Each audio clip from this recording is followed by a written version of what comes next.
வணக்கம் நண்பர்களே. ஆசிசல் சத்சங்கம் உங்களை அன்போடு வரவேற்கிறது. இன்னைக்கு நாம் தோரா பஷா பார்த்துன்னுக்குறோம். இப்போ வந்து பரீத் ஹடாஷாங்கிற புதிய ஏற்பாட்டு பகுதியில் நாம் லெக் லெக்கா அப்படிங்கிற பகுதியை நம்ம பார்க்க போகிறோம். நீ பொறுப்போடு கடந்து போ, உன் பிரயோஜனத்துக்காக நீ கடந்து போ அப்படின்னு ஆண்டவர் சொல்கிறார். அதாவது எந்த ஒரு பயணமும் எந்த ஒரு அழைப்பின் செயலும் ஆண்டவர் பலன் தருகிறார் அப்படிங்கிறத நம்ம இதில் அண்டர்ஸ்டாண்ட் பண்ணுறோம். ஸோ இப்போ பொறுப்புணர்வு அப்படிங்கிறது என்னன்னு கேட்டிங்கன்னா, ஒரு பலன் தரும் கூடாரம் இருக்கிறது, பலன் தரும் இறைவன் இருக்கிறார் அப்படிங்கிறத நாம் உணர்ந்து கொள்வதற்காகவே பொறுப்போடு கடந்து போ அப்படின்னு ஆண்டவர் சொல்கிறார். ஸோ அப்போ என்ன பலன்? ஏன் நம்ம வந்து இந்த பழமையான செயல், இந்த பழமையான பழக்க வழக்கங்களை நீங்கி ஒரு ஒரு பொறுப்பான ஒரு பலன் பெறுவதான ஒரு புதிய மார்க்கத்திற்கு நாம் கடந்து போகிறோம் அப்படின்னு. அப்போ பலன் பெறுவது தான் நம்மளுடைய மரியாதை அப்படிங்கிறத நம்ம பார்க்குறோம். ஸோ அப்போ எப்பயுமே ஒரு பலனோட செயல் இருக்கிறது அப்படின்னு நம்ம பார்க்குறோம். ஸோ அப்போ என்ன சொல்லும்போது பலன் பெறும்படியாக போ, அதாவது சொல்லும்போது இப்போ வந்து ஆபிரகாம் பாபிலோன்லேருந்து வரான், மெசபடோமியாலேருந்து வரானா. வரும்போது அவன் வந்து பொறுப்போடு வருகிறான், ஆற்றை கடந்து வரான். ஸோ இப்படி நீர்நிலைகளை கடந்து வருகிறான். இப்படி அவன் பயணம் பண்ணும்போது அவனுக்குள்ள ஒரு அழைப்பு இருக்கிறது, ஒரு உறுதி இருக்கிறது. இது வந்து எப்படின்னு கேட்டிங்கன்னா, ஈஸ்ட் டு வெஸ்ட்ன்னு சொல்லலாம். இன்னமும் சம்பிரதாயத்தில் நம்ம மனுஷாலெலாம் வந்து இது வெஸ்டர்ன் ரிலீஜன் ஏன் சொல்கிறாங்கன்னு கேட்டிங்கன்னா, சொல்லிட்டு போட்டோம், is not that much west. Abraham ஒன்றும் மேற்கத்திய மதங்கிற மாதிரியான ஒரு செயலில் அவன் கடந்து போகலை. அவன் இன்னமும் இதில் தான் அவன் அவன் அவன் அப்பா குடும்பத்தில் தான் பிள்ளைக்கு பொண்ணு எடுக்கிறான். ஆனாலும் சொல்லப்படுவது என்னன்னு கேட்டிங்கன்னா, இவன் வந்து ஒரு மேற்கத்திய மனிதன் அப்படின்னு ஆபிரகாமே மேற்கத்திய மனிதன் சொல்லுவாங்க. அதாவது மேற்கத்திய மதம்னு நம்மளை சொல்லுவாங்க. அதை நீங்கள் பொறுத்துக்கணும். ஏன்னா ஆபிரகாம் வந்து ஆபிராம் வந்து ஒரு அராபு, அப்படிதான் வரும். ஆனால் பாருங்க, அரேப் ரிலீஜன் வந்து விக்கிரக வழிபாட்டில் இருந்தவங்க தான்.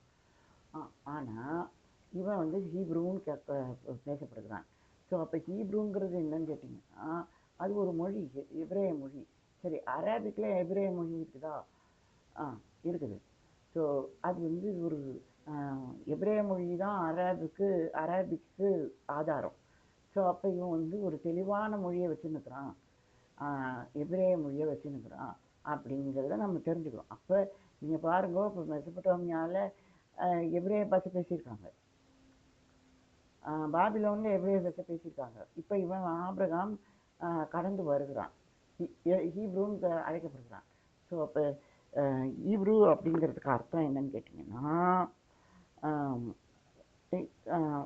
ஒரு கடந்து வருகிறவன், எல்லாவற்றையும் விட்டு வருகிறவன் அப்படின்னு அர்த்தம். அதாவது ஒரு சீசன் அப்படின்னு அர்த்தம். ஸோ அப்போ ஒரு சீசன், யார் சீசன்? ஆமாம், ஒரு குருவை தேடி வர்றவன் தான் சீசன். ஸோ அப்போ ஒரு ஒரு குரு ஆசிரமத்துக்கு எப்படி வரணும்னா, படிக்கிற செயலுக்கு வரணும். இப்போ படிக்கும்போது எப்படி வரணும்னு கேட்டிங்கன்னா, எல்லாத்தையும் விட்டுட்டு வரணும். ஸோ இப்போ வந்து அவரோட இனிமேல் குரு தான் தகப்பனாக இருப்பார், குரு மாதா தான் தாயாக இருப்பா. அப்படிங்கிற மாதிரி நீங்கள் வீட்டை விட்டுட்டு குரு பரம்பரைக்கு வரணும், அவங்க ஆசிரமத்துக்கு வரணும். இப்படி தான் இருக்குது சம்பிரதாயத்தில். நம்ம சத்சங்கத்துக்கு நம்ம இப்படி தான் பேசப்போம். சரி, வரால. இப்போ வரும்போது என்னன்னு கேட்குறதுன்னா, ஈப்ரூ அப்படின்னு ஆபிரகாமுக்கு பேர் வருகிறது. ஸோ அப்போ இந்த சம்பிரதாயத்தை இவன் பின்பற்றி இருக்கான், குரு சிஷ்ய சம்பிரதாயத்தை இவன் பின்பற்றி இருக்கிறான். அதனால இவன் ஹீப்ரூ அப்படிங்கிறான். சரி அப்போ சொல்லுங்க, அப்போ குருசிஷ்ய பரப்புற பரம்பரையில் ஒரு மொழியே அடையாளப்படுகிறது பாருங்கோ. ஆமாம். இப்போ ஆபிரகாமின் கூடாரத்தில் ஈப்ரு மொழி பேசப்படுகிறதுனா, ஆபிரகாமின் கூடாரம் ஒரு ஆசிரமங்கிற மாதிரி, ஒரு ஒரு அமைப்புங்கிற மாதிரி மாறிடுறது. மொழியை அவர்கள் பாதுகாக்கிறார்கள். அவர்கள் மொழியையும் சேர்த்து கடந்து கூட்டிகிட்டு வராங்கோ. அப்படி நீங்கள் பார்க்கலாம். அப்போ யோசிச்சு பாருங்கோ. ஆபிரகாம் எங்கள் தகப்பன் இவர்கள் சொல்லும்போது நாங்கள் வந்து பாதுகாக்கப்பட்டோம். எதனால? ஆபிரகாமிய மொழியால். ஆபிரகாம் எங்களுக்கு சொல்லி கொடுத்துருக்கான். ஸோ அவன் ஈப்ரு சொல்லி கொடுத்தானா, எதில் சொல்லி கொடுத்தானா? அரேபிக்கில் சொல்லி கொடுத்தாங்கன்னா, இதில் பேர் என்ன, அரபு மொழியில் அரேபிக்கில் சொல்லி கொடுத்தானோ. அது முக்கியம் இல்லை. ஆனால் அவன் சொல்லி கொடுத்துருக்கான், அவன் மொழி உள்ளவன் அப்படின்னு இவர்கள் சொல்லி கொடுத்துருக்கார்கள். ஸோ அப்போ இவங்களுக்கு சொல்லுங்க. இப்போ இயேசுவின் காலத்தில் வருவோம். இவர்கள் எப்படியா இருக்கிறா? இல்லை, இவங்கெல்லாம் போய் வந்தவங்க தான். இவர்கள் வந்து மொழியவே காப்பாற்றி வச்சிருக்க வேண்டிய சூழ்நிலை தான் இயேசுவின் காலத்துலேயும் இருந்தது. இப்போ புது ஜென்ரேஷனில் இருக்கிற யூதர்களும் எபிரேய மொழியை காப்பாற்றி கொண்டு வர வேண்டியதான் இருக்குது. ஏன்னா அந்த பகுதியை பார்த்தீங்கன்னா அங்கே வந்து மல்டிலிங்குவலாக தான் இருப்பாங்க. இது பல மொழிகளின் மொழியாக எபிரேய மொழி இருக்குமோ தவிர, எபிரேய மொழியை ஆட்சி மொழியாக கொண்டு தேசத்தை உருவாக்குறதுங்கிறது ஒரு பெரிய கட்டமைப்பு. அது ஒரு பெரிய முயற்சி. அதெல்லாம் செஞ்சுருக்காங்க. தேசம் உருவாகி இருக்குது. சரி, இப்போ வந்து பேர் பலகை கூட எபிரேயத்தில் தான் இருக்கும். இங்கிலீஷ் இருக்கும், இங்கிலீஷில் எழுதியிருக்கோம். ஆனாலும் நீங்கள் வந்து அது ஒரு எபிரேய தேசம் அப்படின்னு தெரிந்து கொள்ள வேண்டும். சரி, இப்போ நாம் வருவோம். ஆபிரகாமிய தேசம், ஆபிரகாம் எங்கள் பிதான்னு சொல்லியிருக்கிறாங்க. இப்போ ஆண்டவர் என்ன சொல்லியிருக்கிறார்? இந்த பகுதியில், அதாவது யோவான் 8ஆம் அதிகாரத்தில் ஆபிரகாமை பற்றி ஆண்டவர் பேசினுக்கிறார். ஸோ பேசினுக்கிறாரா? இப்படி வந்து ஆபிரகாம் ஆண்டவர்களில் சிநேகிதனாக இருந்தார். அவர் நான் செய்கிற இந்த காரியத்தை காண்கிறார் அப்படின்னு ஆண்டவர் சொல்கிறார். ஏன் சம்பிரதாயத்தில் ஆபிரகாம் இருக்கிறார் அப்படின்னு ஏசப்பா சொல்கிறார். என்ன யாரி? ஆபிரகாம் என்ன தனியாக வந்தான்? அவன் வந்து சாராளோட வந்தான். ஒரு மனுஷி இல்லாமல், ஒரு மனைவி இல்லாமல் எனக்கு ஆபிரகாம் சம்பிரதாயம், நான் வந்து தந்தையின் மகன், எனக்கு தேவன் தந்தை அப்படின்னு நீ சொல்றிய. இவர்களே சொல்லுகிறார்கள் தேவன் தந்தைன்னு. ஸோ இயேசு வந்துவிட்டார். அவர் பக்கத்தில் இருந்தால் அவர் பேசணுங்கிற அவசியம் கூட இல்லை. எல்லாரும் தந்தையேன்னு சொல்லிடுவான். அந்த அளவுக்கு ஒரு குமாரனின் பேச்சில், ஒரு குமாரனின் இருப்பில் ஒரு தந்தையின் இருப்பு வந்து விடுகிறது. ஸோ அப்புறம் எல்லாரும் தந்தையே கர்த்தாவே அப்படின்னு கூப்பிட ஆரம்பிச்சிடுவாங்க. அப்போ அத்தனை பெரிய இதுவாக இருக்கிறார் ஆண்டவர், இணைப்பில் இருக்கிறார், தந்தையின் பிள்ளையாக இருக்கிறார். ஸோ அவருடைய இந்த இதில் இந்த இந்த அருட்பணியில் தந்தையின் மகனாக இவர் இருக்கிறார். ஆனால் இவர்கள் என்ன கேட்குறாங்கோ? ஆபிரகாம் எனக்கு தந்தைன்னு சொல்றிய, எங்கே உனக்கு இப்போ ஆபிரகாமுக்கு சாராது போல் உனக்கு யார் இருக்கா? நீ இப்படி தனியாக வந்து சொல்கிறிய அப்படின்னு கொஸ்டின் பண்ணுறாங்க. இன்ஃபேக்ட் அதுக்கு முன்னாடி ஒரு சோதனையே கூட வைக்கிறாங்க. ஒரு பாவம் செய்த ஸ்திரியை கொண்டு வந்து நாங்கள் கல்லெறிவோம் அப்படின்னு சொல்கிறாங்க. ஸோ இது மாதிரி இந்த மாதிரி ஒரு பாவ ஸ்திரீ தான் உனக்கு அடையாளம். ஆமாம், நீ இவளை முதல்ல நியாயம் தீருங்கிறாங்க. ஐயா, எனக்கு என்ன தெரியும் இந்த பாவத்தை பற்றி? நான் இன்னும் கல்யாணம் ஆகாதவன் அப்படின்னு இயேசுநாதர் சொல்லணும். ஆமாம், அப்படி அவர் சொன்னார்னா இதுக்கு இவரால் தீர்ப்பிட முடியாத இயேசு எப்படி ஒரு ஆசிரியராக இருப்பார் அப்படின்னு அவங்க கொஸ்டின் பண்ணுவாங்க. ஸோ அப்போ பாருங்க, அவுட் ஆஃப் சிலபஸ் கூட அவர் வந்து கவர் பண்ணணும். ஸோ ஆமாம், இப்போ நம்மள்கிட்ட தாங்க கேட்குறாங்க இல்லையா, என்ன சுவாமி உங்களுக்கு என்ன சுவாமி தியரி சப்ஜெக்டு? நீங்கள் எங்களை மாதிரி என்ன ஏதாவது அளவிட்டு கொண்டீர்களா, இல்லை என்ன சொன்னீங்க, மெஷர் பண்ணிங்களா, எடை போட்டிங்களா, பைசா வாங்கி கல்லால் போட்டிங்களா, சி சம்திங், இல்லை நீங்கள் வந்து கோடிங் பண்ணிங்களா? ஆமாம், கோடிங்கிறாங்கல்ல, கம்ப்யூட்டர் லாங்குவேஜ் படிச்சிங்களா? இருக்குதானே? இப்போ அதுதானே செயல். ஆ ஆனால் நான் பார்த்தேன் அது என்னென்னமோ எழுதியிருக்கும் நீட்டு அப்படின்னு என்னென்னமோ எழுதியிருக்கும். நீங்கள் வந்து அந்த அந்த அந்த குறியீடுகளை கரெக்டாக போட்டிங்கன்னா அது வந்து ஒரு இயந்திரமாக மாறிவிடும். ஸோ அப்போ இயந்திரமாக இருக்கிறதுக்கு நீங்கள் வந்து இந்த குறியீடுகளை போட்டு நீ போடணும். இப்படி இப்படி நீங்கள் ப்ரோக்ராம் பண்ணலாம். அதாவது நீங்கள் எப்படி ப்ரோக்ராம் பண்ணலான்னு கேட்டிங்கன்னா, இப்போ நீங்கள் வந்து இரண்டு பொருட்கள் வச்சுருக்கீங்கன்னு வச்சுக்கோங்களேன். ஒரு ஆரஞ்சு வச்சுருக்கீங்க, ஒரு ஆப்பிள் வச்சுருக்கீங்க. நீங்கள் வந்து இந்த பார்கோடை ஸ்கேன் பண்ணுறீங்க. ஸ்கேன் பண்ணும்போது ரெண்டுமே அட்டவணையில் இருக்கும். ஆரஞ்சுக்கு ஒரு ஒரு ஒரு குறியீடு, ஆப்பிளுக்கு ஒரு குறியீடு. அதை பார்த்தோன்னே இது ஆப்பிள்னு குறியீடு பண்ணும். இதை ஸ்கேன் பண்ணோன்னே இது ஆரஞ்சுன்னு குறியீடு பண்ணும். ஸோ இப்படித்தான் இவர்கள் ஆபிரகாமின் குறியீட்டை நாங்கள் பெற்றிருக்கிறோம் அப்படின்னு சொல்கிறாங்க. ஆபிரகாமிய மதம் நாங்கள், ஆபிரகாம் எங்களுக்கு தகப்பன் அப்படின்னு சொல்கிறாங்க. அப்புறம் நாங்கள் வந்து அதாவது நாங்கள் வந்து சம்பிரதாய புருஷர்கள், நாங்கள் வந்து நாங்கள் பாரு நாங்கள் கஷ்டப்படுறோம், எங்களுக்கு குடும்ப வாழ்க்கை இருக்குது, நீ என்ன இப்படி பேசிட்டு இருக்க அப்படின்னு வந்து கேட்குறாங்க. ஏன் ஒரு என்ன சொல்கிறது, ஒரு தந்தையின் மகன் குடும்பத்தில் இல்லையா அப்படின்னு யோசிச்சு கேட்குறாரு. நீங்கள் அதை யோசிச்சு பாருங்க. ஆமாம், அது ரொம்ப முக்கியம். ஏன்னா இப்போ இவர் வந்து ஆபிரகாமை பற்றி பேசினுக்கிறார், அற்புத செயல் நடக்கிறது. ஸோ என்ன நடக்குது, இவங்களுக்கெல்லாம் தேவன் தந்தை அப்படின்னு தெரிய ஆரம்பிச்சிட்டாங்க. ஸோ இது பெரிய அற்புதங்க, எவ்வளவோ அற்புதங்கள் புதிய ஏற்பாடு ஃபுல்லாக அற்புதம் தான். ஆனால் இன்னைக்கு இன்னைக்கு வார்த்தை வருகிறது பாரு, தேவன் எங்கள் பிதா அப்படிங்கிற வார்த்தை. இது எவ்வளோ பெரிய விஷயம், இது எவ்வளோ பெரிய விஷயம். நீங்கள் கத்தலாம் கத்தினா கூட, ஒரு பெரிய கன்வென்ஷன் மீட்டிங் நடத்தினா கூட தேவன் எங்களுக்கு பிதான்னு மக்கள் சொல்லிட்டு போக மாட்டாங்க. ஆமாம், எங்களுடைய திருத்துவ தேவன் பிதா குமார் பரிசுத்தாவி.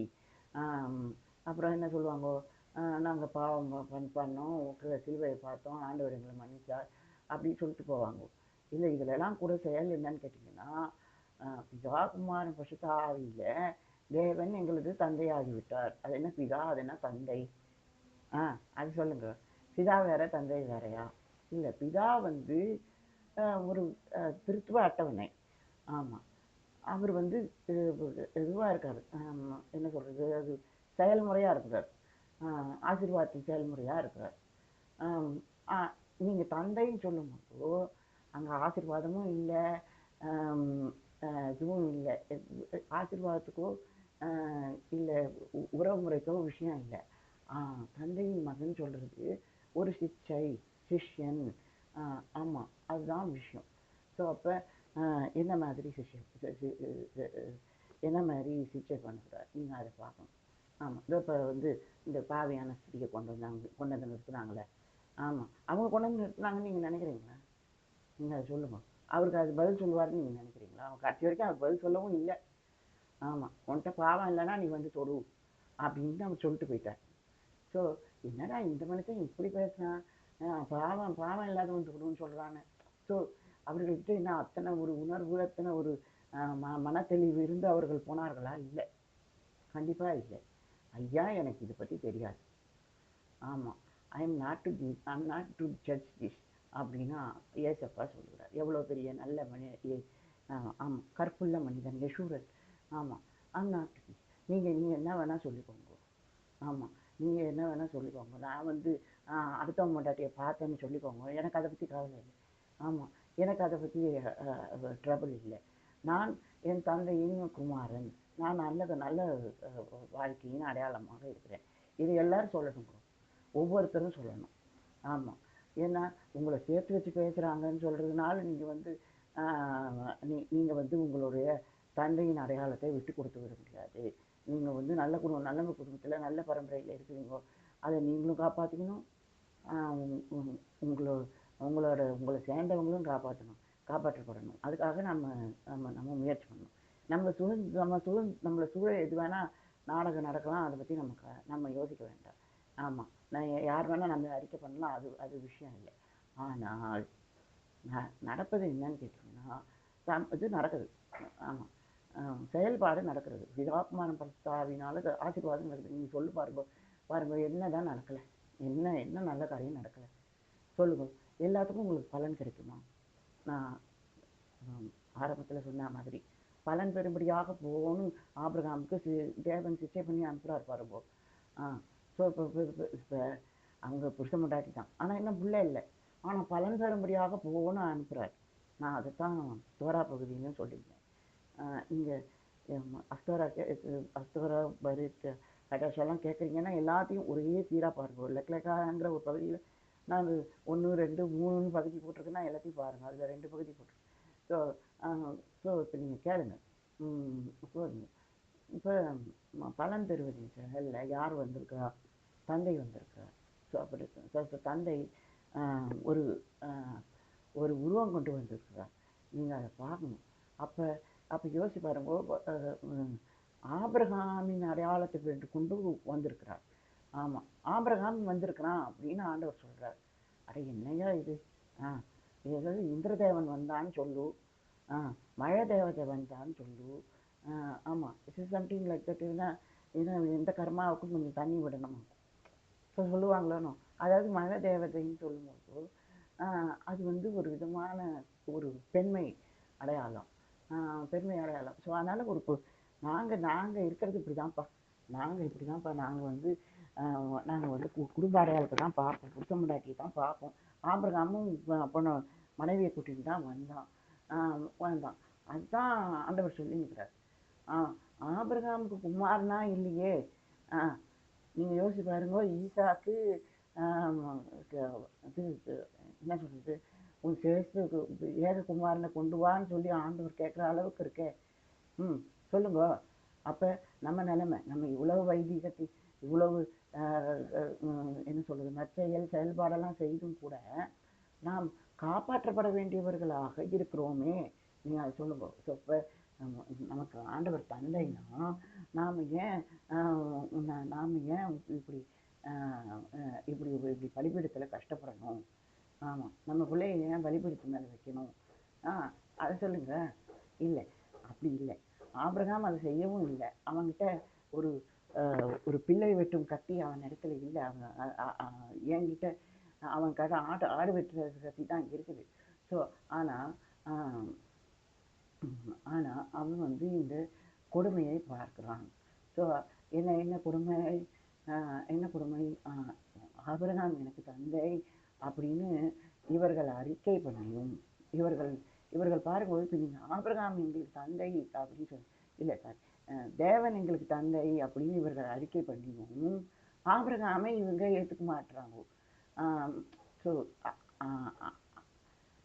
தேவன் உங்களுக்கு தந்தையாக இருந்தால் ஆபிரகாம் உங்களுக்கு தந்தையாக வருவான் அப்படின்னு இயேசுன்னு அதை சொல்லி நிற்கிறார். ஆனால் இவங்க அதை ஏற்றுக்க மாட்டேங்கிறாங்க.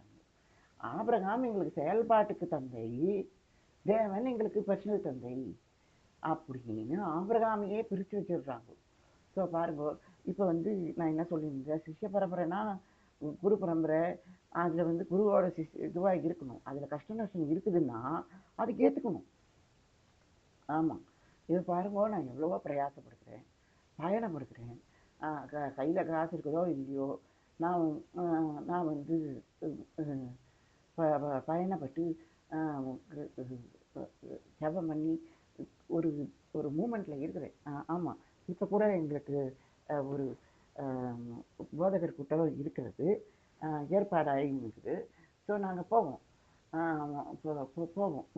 we do have a movement issue. நாங்கள் ஒருவர் சந்திக்கிறோம்.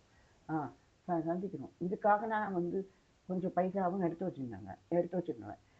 அப்படி தான் இருக்குது வாழ்க்கை. ஆனால் இவர்கள் என்ன சொல்லுகிறார்கள், ஆபிரகாம் எங்கே வந்தான் அப்படின்னு கேட்குறாங்க. அப்போ பாருங்க, இவங்களை யாரோ ஏமாத்திருக்காங்க. ஏரோதிய பாரம்பரியத்தில் அவன் ஏரோதுக்கே ஆபிரகாமை நம்ம மறைச்சி வச்சுக்குவோம், தேவன் நமது தந்தை அப்படின்னு சொல்லி நாம் வந்து ஒரு ஆலயம் இருக்கிறது. இப்போ ஆலயத்தில் இவங்க கல்லறையை பார்த்தாங்களாம். இயேசுநாதர் மறைந்து விட்டார். ஸோ அப்படி பார்க்குறோம். இப்போ நம்ம என்ன சொல்ல வரோன்னு கேட்டிங்கன்னா, ஒரு விதத்தில் தேவனை ஏற்று தந்தை ஸ்தானத்தை ஏற்று இன்னொரு விதத்தில் ஒரு ஒரு குரு குருவாகிய தந்தையை அவர்கள் மறந்து விடுகிறார், பாரம்பரிய தந்தையை மறந்து விடுகிறார்கள். ஸோ ஆபிரகாமின் தேவன், ஈசாக்கின் தேவன், யாக்கோபின் தேவன் அவர், யாக்கோபின் தேவன் அவர், ஆபிரகாமின் தேவன். அப்படி நீங்கள் அந்த அந்த ஒரு இதில் இருக்கணும். நீங்கள் எங்கே யார்கிட்ட பேசினாலும் அப்படி இருக்கணும். சரி, அப்போ யோசிச்சு பாருங்கள், நீங்கள் பெற்றிருந்தாலும் அதில் உதவி இல்லை. நீங்கள் அதை சொல்லுங்க, இப்போ நீங்கள் சொல்லுங்க, சொல்லுங்க, இப்போ யாரு தான் உதவுவா சொல்லுங்க. ஆமாம், நீங்கள் பார்க்கலாம் வீட்டுக்கு கூட வாசப்படி. ஆமாம், இப்போ லோத்தின் மனைவி உப்பு தூணம் ஆகிவிட்டார். ஆமாம், நீ அவள்கிட்ட பேசினீங்கன்னா என்ன சொல்லுவா? ஐயோ, நான் சாதாரண விசுவாசிங்க, எனக்கு இதெல்லாம் தெரியாதுங்க அப்படின்னு சொல்லுவாள். ஏன்னா it's not going to happen like that. ஏன்னு கேட்டிங்கன்னா, ஏன்னா ஏதோ நமக்கு இயேசுநாதர் உதவி பண்ணிட்டார், ஆபிரகாமின் அடையாளம் நம்மகிட்ட இருக்குது, ஆபிரகாம் ஒரு தூதனாக இங்கே அடையாளப்பட்டு இருக்கிறான், தூதனே வந்துட்டாங்கும் போது நீ எனக்கு ஏண்டா அப்படின்னு ஒரு ஒரு காம்படிஷன் லோத்தின் மனைவிக்கு வந்துட்டுங்க. எப்போ உன்னை பிடிச்சின்னு தேவ தூதர்களே அழைச்சிட்டு போகிறாங்க, நீ அழிவின் பட்டணத்திலேருந்து காப்பாற்றப்படுகிறாய், உன் விளக்கு எரிகிறது, ஆனால் ஒரு ஒரு மனைவியாக எனக்கு ஒரு இது இல்லையே, எனக்கு ஒரு குறிப்பு கூட இல்லையே அப்படின்னு அவள் கேட்குறா. என்ன குறிப்பு வேணும் உனக்கு? என்ன குறிப்பு வேணும்? உன் கையை பிடிச்சிருந்தானே தூதன் அழைச்சின்னு போனான். ஆனால் நீ வந்து என்ன சொல்கிறது, அழிவை பார்க்கிறாய், என்ன சொல்கிறது, பாரு